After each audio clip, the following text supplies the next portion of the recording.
means to control people, making them dependent on accepting his mark for their livelihoods. If the economy collapses, it could set the stage for a charismatic leader to promise stability and prosperity in exchange for allegiance and the acceptance of his mark.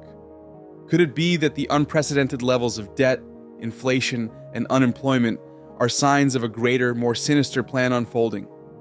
Could it be that the instability we see today is part of a deliberate scheme to destabilize global economies, making way for a one-world currency? Could it be that the advancements in technology, particularly in financial technologies and digital currencies, are paving the way for the Antichrist's control over economic transactions? As cash becomes obsolete and digital currencies take over, the possibility of a single entity controlling these systems becomes more plausible.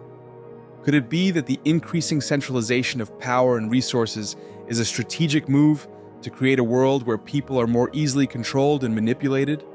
Could it be that the fear and uncertainty in today's markets are not just reactions to economic data, but are also influenced by a deeper underlying spiritual battle, an underlying spiritual battle that cannot be seen by the naked eye? As we consider the ever-growing national debt and the instability it brings, it is important to ask, could it be that the Antichrist will take center stage as a result of economic collapse? This question may sound dramatic, but as Christians, we are called to be vigilant and discerning, especially as we witness increasing chaos around us. The Bible portrays the arrival of the Antichrist as occurring during a time of great turmoil and upheaval. In Matthew chapter 24, verse 6 to 7, Jesus warns us of wars, famines, and global instability, conditions that could easily pave the way for a charismatic leader who promises peace and stability, but at a cost far greater than we might imagine. Could it be that the Antichrist will take center stage because of economic collapse? One of the key issues fueling global instability today is the ever-growing national debt. The U.S. national debt surpassed $35 trillion in July 2024 and is projected to reach $36 trillion within the next 12 to 18 months. The U.S. government accumulated $1 trillion in debt in just the first half of 2024 alone. This rapidly increasing debt is not only a financial burden on the nation, but it also weakens the country's global position. As the United States becomes more indebted, it loses leverage and influence on the world stage. When a nation's financial power wanes, it becomes vulnerable to external control. What is it that raises debt like nothing else? Wars. Wars are extraordinarily expensive endeavors that require vast amounts of resources.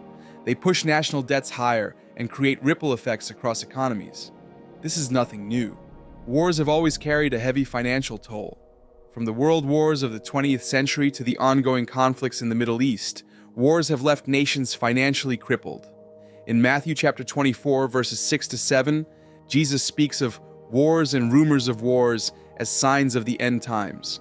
These conflicts not only cause widespread destruction and loss of life, but they also contribute to the instability that could usher in the rise of a one-world government or leader. Let's move on to a discussion in many Christian circles. While many Christian ministers argue that discussions around a cashless society are merely fear-mongering or irrelevant to prophecy, they miss a critical point.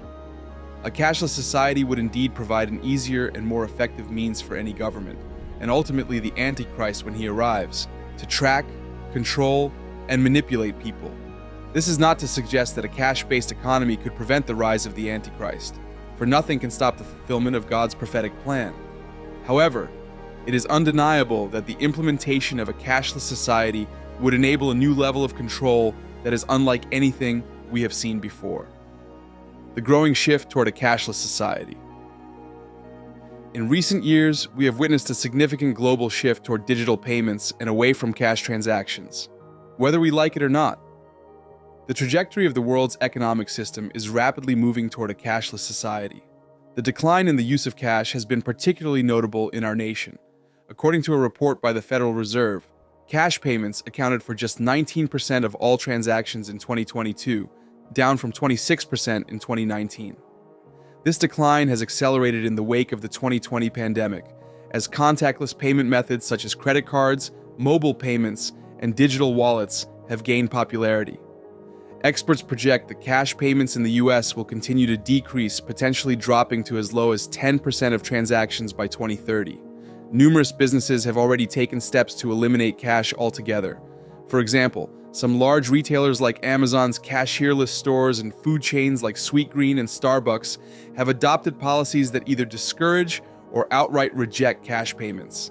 Many airlines, including American Airlines and Southwest, have also shifted to entirely cashless transactions for in-flight purchases.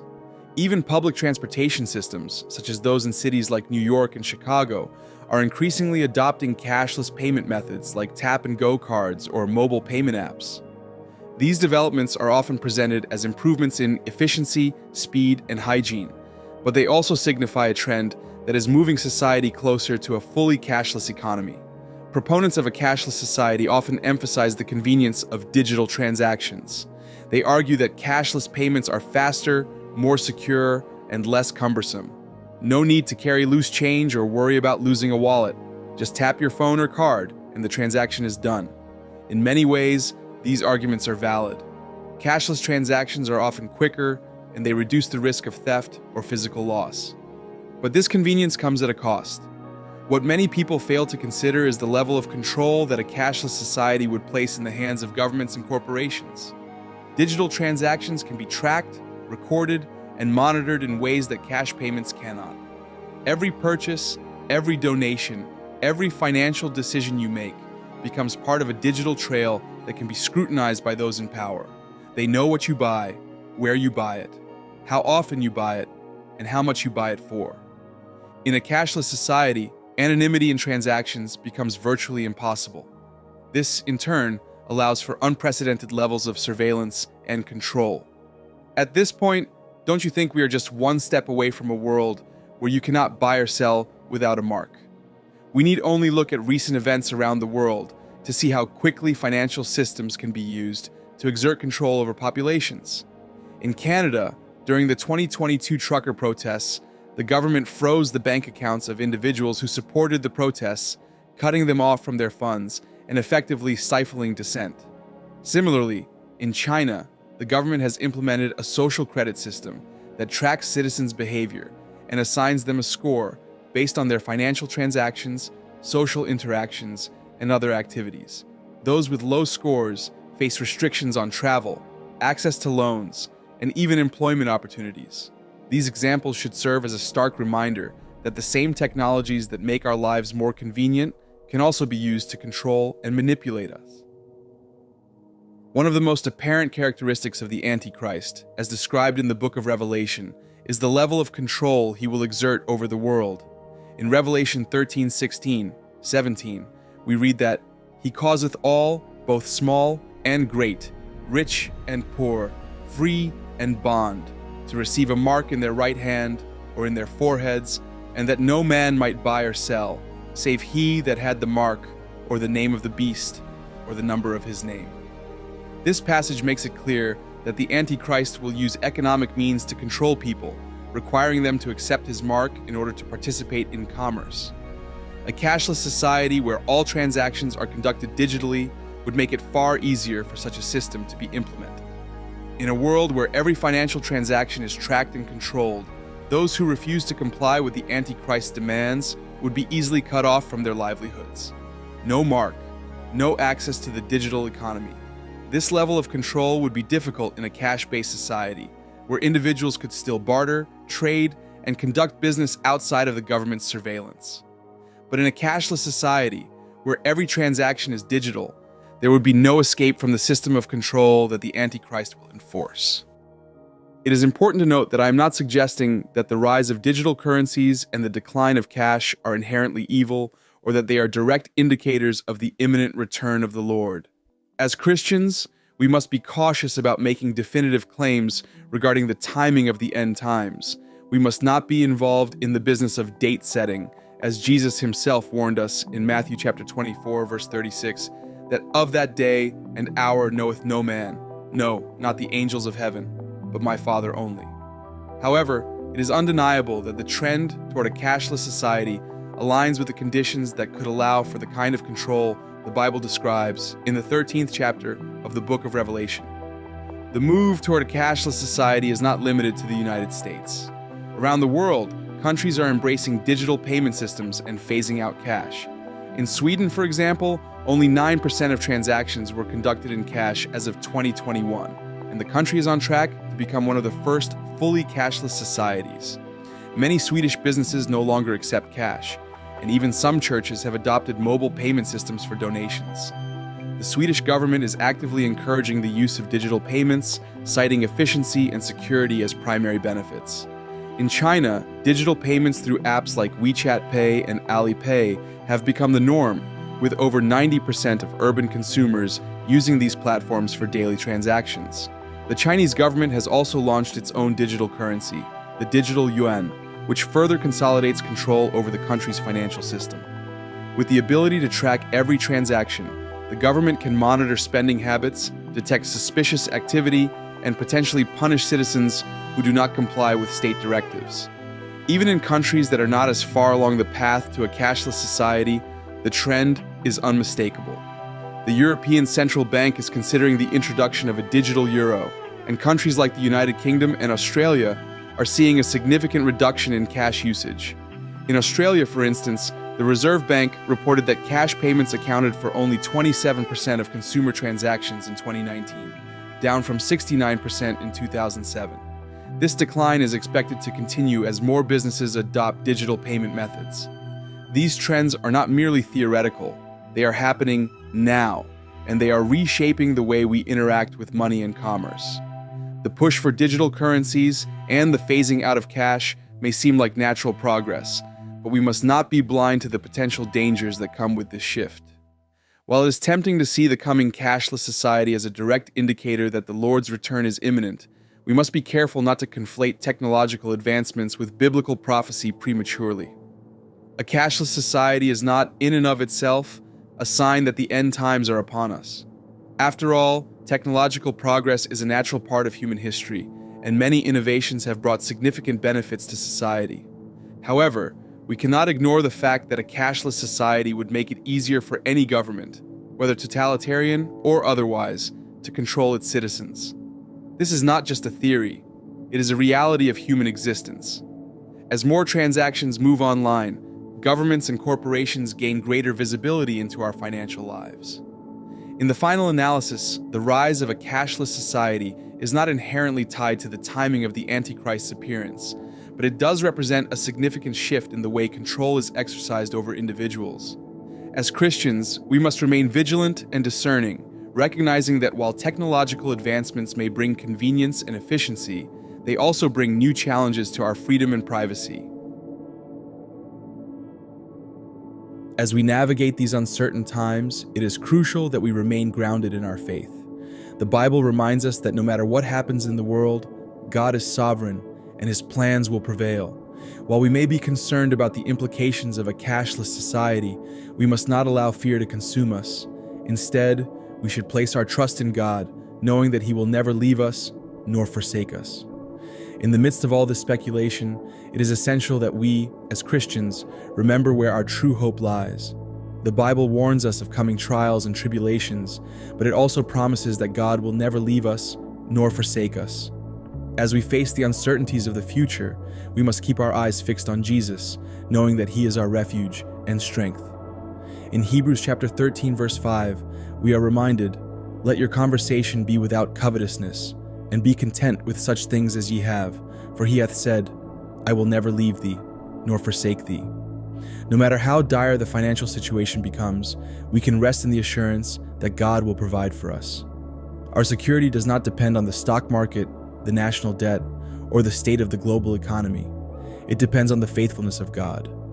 Our response to the uncertainty of the times should not be one of fear, but of faith. Instead of worrying about the future, we should be focusing on strengthening our relationship with God. We need to make sure that we are spending time in prayer, reading the Bible, and seeking God's guidance for our lives. We need to trust that He will provide for our needs, even when the world around us seems to be falling apart. It is also important to encourage one another during these challenging times. In 1 Thessalonians chapter 5, verse 11, Paul writes, "Wherefore comfort yourselves together, and edify one another, even as also ye do." We are called to build each other up, to remind one another of God's promises, and to support one another through the trials of life. As the world becomes more unstable, we must stand firm in our faith and encourage our fellow believers to do the same. Jesus Christ is the same yesterday, today, and forever. He is the rock upon which we stand, and no matter what happens in the world, He will never leave us nor forsake us. When the storms of life rage around us, we can find peace in the knowledge that God is in control. In Philippians chapter 4, verse 6 to 7, Paul encourages us not to be anxious, but to bring our requests to God in prayer. Be careful for nothing, but in everything by prayer and supplication with thanksgiving, let your requests be made known unto God, and the peace of God, which passeth all understanding, shall keep your hearts and minds through Christ Jesus. We know of the figure of the Antichrist.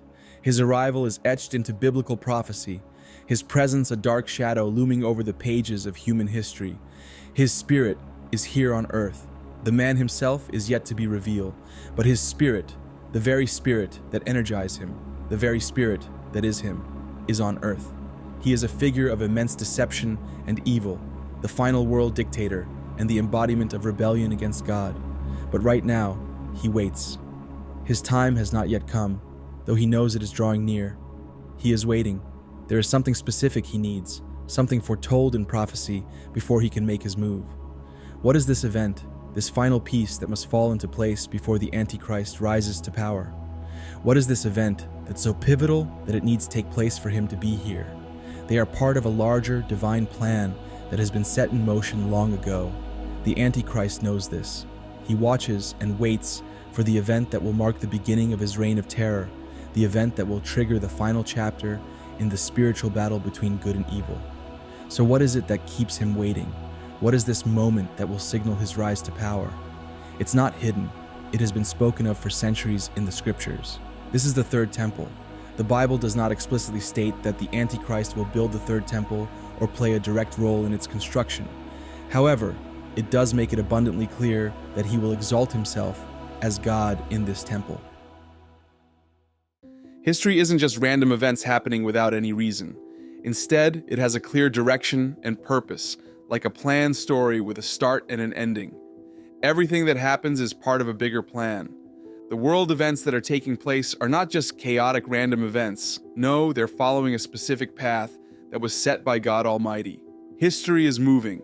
History is moving along a line. This movement of history is not aimless. There was a beginning, and there will be an end. Every moment, every event fits into a larger narrative designed by the Creator. God has history on a timeline.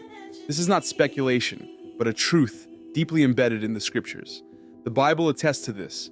The Bible assures us of this reality, that we are moving along a timeline of scheduled prophetic events. These prophetic markers aren't vague hints, but precise revelations of God's divine plan, showing us what is coming. Now, within this timeline and within Scripture, particularly we see in Christian eschatology, time and time again, a temple appearing. This temple is significant. It signifies key moments in the unfolding prophecy. Time and time again in Christian eschatology, a temple appears, often marking critical events like the coming of the Messiah or the ultimate judgment. Prophecy has foretold these events with clarity and certainty. The Scriptures reveal that what lies ahead is not concealed in mystery, but outlined through divine revelation. These prophecies assure us that we are on the path to the final culmination of God's plan for the world. History is therefore not a chaotic blend of isolated occurrences, but the unfolding of a prophetic timeline, designed and foreseen by God Almighty. Daniel chapter 9, verse 27. He will confirm a covenant with many for one seven. In the middle of the seven, he will put an end to sacrifice and offering. And at the temple, he will set up an abomination that causes desolation until the end that is decreed is poured out on him. Matthew chapter 24, verses 15 to 16. So when you see standing in the holy place the abomination that causes desolation, spoken of through the prophet Daniel, let the reader understand. Then let those who are in Judea flee to the mountains. 2 Thessalonians chapter 2, verse 4. He will oppose and will exalt himself over everything that is called God or is worshipped, so that he sets himself up in God's temple, proclaiming himself to be God. The verses from Daniel, Matthew, and 2 Thessalonians interweave to create a compelling tapestry of prophetic imagery, deeply rooted in the significance of the temple as central to end times eschatology. The temple, a physical and symbolic space, stands as the center of spiritual worship. Its presence or absence has shaped and will continue to shape critical events in the biblical timeline. Daniel chapter 9 verse 27 says that in the middle of a 7-year time period, the regular religious offerings will stop. This is a monumental moment in biblical prophecy, signaling that something catastrophic is about to unfold. This is significant because the temple is the primary place where sacrifice and offerings took place. For these offerings to cease, there must be a functioning temple. The temple is not just a building. It is the stage upon which the end-time drama will be set. Daniel chapter 9 verse 27 suggests that the temple must be standing and functional for these actions to transpire. It is a prophetic necessity, a countdown to the ultimate clash between good and evil. Additionally, the ominous abomination that causes desolation is set up within the temple, an event echoed in Matthew chapter 24 verses 15 to 16. This is a moment of pure horror, a direct affront to God, taking place within the very space designed for his worship. The abomination of desolation is more than just a sacrilegious act. It is a deliberate act of blasphemy orchestrated by the Antichrist himself. Matthew's account further amplifies the urgency and severity of this event. When it happens, those in Judea are told to flee, underscoring the impending danger that is about to engulf the world. The reference to the prophet Daniel establishes a continuity of prophecy, bridging the Old and New Testaments. This continuity is crucial because it assures believers that these events are not random. They are divinely foretold. But the exact nature of the abomination of desolation is debated among scholars. However, the topic of the abomination of desolation is not my focus today. What looms larger is the temple itself, the temple that is coming, and the horrifying events that will transpire within its walls. There is a temple coming. This isn't speculation. This is prophecy, and what follows is terrifyingly clear. 2 Thessalonians chapter 2 verse 4 takes this a step further by characterizing an individual who not only desecrates the temple, but arrogantly positions himself above God. This individual is the Antichrist, the ultimate deceiver. His actions will not be subtle. He will enter the holy temple and declare himself to be God. The audacity of proclaiming oneself as God within the temple is the epitome of a blasphemy. This act of sheer arrogance and rebellion against the Almighty will mark the tipping point of the end times. The Antichrist is waiting for this moment. He is waiting for the temple to be built so that he can seize his opportunity to deceive the world and exalt himself in the most blasphemous way imaginable. The Antichrist will be worshipped. That is the core essence of the mark of the beast. It is an issue of worship. It is not about buying and selling, nor is it about control. It is about worship. It is about his religion. Revelation 14 verses 9 to 11. And the third angel followed them, saying with a loud voice, "If any man worship the beast and his image, and receive his mark in his forehead or in his hand, the same shall drink of the wine of the wrath of God, which is poured out without mixture into the cup of his indignation. And he shall be tormented with fire and brimstone in the presence of the holy angels, and in the presence of the Lamb. And the smoke of their torment ascendeth up forever and ever. And they have no rest day nor night, who worship the beast and his image, and whosoever receiveth the mark of his name." The fact that the world will unite under the leadership of one man should reveal several things to you, foremost among them being the immense power and level of deception wielded by the Antichrist. Do you realize that when he arrives, people will worship him, literally worship him? If there were ever a being capable of creating a religion so convincing that the vast majority of the world would follow it, it would be Lucifer. After all, he once dwelt in heaven, upon the holy mountain of God, and walked among the stones of fire. If there is anyone who could craft a belief system so compelling that the entire world would worship a man, it would be Lucifer leading that deception. Consider what he has already accomplished. Billions of people today follow false religions. What makes you think that when the Antichrist takes the world stage, Lucifer will not be able to deceive the world once again? He has done it before. We are already living in an age of great deception. However, the level of deception when the Antichrist arrives will be like nothing we have ever seen. When in history has all of mankind listened and obeyed the rule of one man? When in history has the world come together in peace under the rule of one man? When in history has the world viewed one man as God? When in history have people put aside their social political ideologies to follow one man? When in history has all of mankind put their religious beliefs aside to worship one man? When in history has the entire world been required to bear a mark or symbol as a means of allegiance to a single leader? When in history has there been a global economic system so tightly controlled that buying and selling are impossible without allegiance to one ruler? When in history has a leader been able to perform miraculous signs and wonders on such a scale that they deceive nations? When in history has a single political figure managed to broker peace in the Middle East, particularly between Israel and its neighbors? When in history has a leader risen with such charisma and authority that their rule is accepted across diverse and often conflicting cultural boundaries? The Bible tells us when in history this takes place, and that is in Revelation chapter 13. We grossly underestimate the pure and sheer supernatural deception that will occur during the rise of the Antichrist. What he will do is nothing short of supernatural. It will not be a natural accomplishment. But we know that he will not naturally accomplish this, for we know he is given his power by the dragon, and he is energized by the very gates of hell itself. Piecing these verses together, it becomes clear that the temple's existence is prophetic. This temple is not just a religious structure, it is the key to unlocking the events that will usher in the final chapters of human history. Before the events of the end times unfold, a temple must be present to serve as the backdrop against which these profound events play out. Its role is pivotal in God's grand narrative. Yet, in today's world, the concept of constructing a temple in today's political landscape seems almost inconceivable. The conflicts, the religious tensions, the geopolitical stakes, how could such a thing come to pass? One might question how, in a world as interconnected and as attuned to the nuances of global politics as ours, a temple could be built without igniting a series of conflicts. And yet, Scripture suggests that this seemingly impossible task will indeed be accomplished.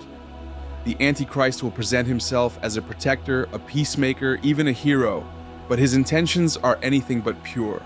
This unexpected alliance and protection is both intriguing and alarming, drawing the attention of theologians, scholars, and believers alike. Once the temple is built, he will unleash his true nature.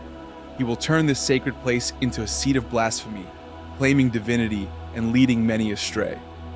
Daniel's prophetic writings give insights into the intricate unfolding of these last days. These prophecies remind us that what we see on the surface, political maneuverings, religious alliances, the building of a temple, is only the beginning. The prophecies not only point to the physical construction of a temple, but also underscore the deeper spiritual battles that play out behind the scenes. The real war is not over land or religion. It is over the souls of humanity and the heart of worship. These battles aren't just about bricks and mortar, land, religion, or political power. They are about the souls of humanity and the heart of worship.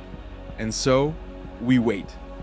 The temple will rise, but with it comes the rise of the Antichrist, waiting for his moment to exalt himself, waiting to desecrate the sacred, waiting to deceive the world.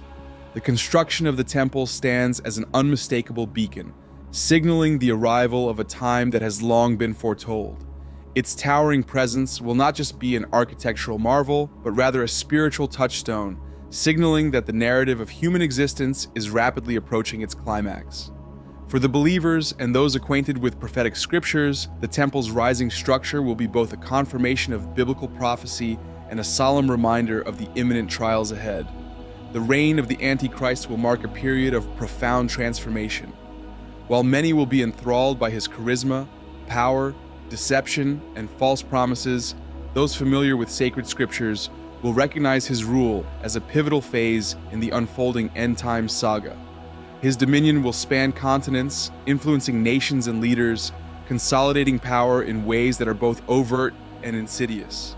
His aura will captivate many, leading them down paths they once thought unimaginable. Yet, beneath this facade of charm and authority will lie a web of deceit, manipulation, and an evil hunger to be worshipped. However, thank God the reign of the Antichrist will be short-lived. Though he may deceive many and rise to power, his time is limited by God's sovereign plan. His rule, filled with darkness and deception, will ultimately give way to the light of Christ's return. The Antichrist's grip on the world will not last. It is only a fleeting moment in the grand narrative of God's redemption. Thank God, because Jesus is coming soon. When he returns, all lies and deceptions will be exposed, and the world will be set free from the bondage of evil. Jesus will establish his kingdom of truth, justice, and peace forever. The power and authority of the Antichrist will be utterly crushed, and every knee will bow, and every tongue will confess that Jesus Christ is Lord. Thank God, for we do not place our hope in earthly powers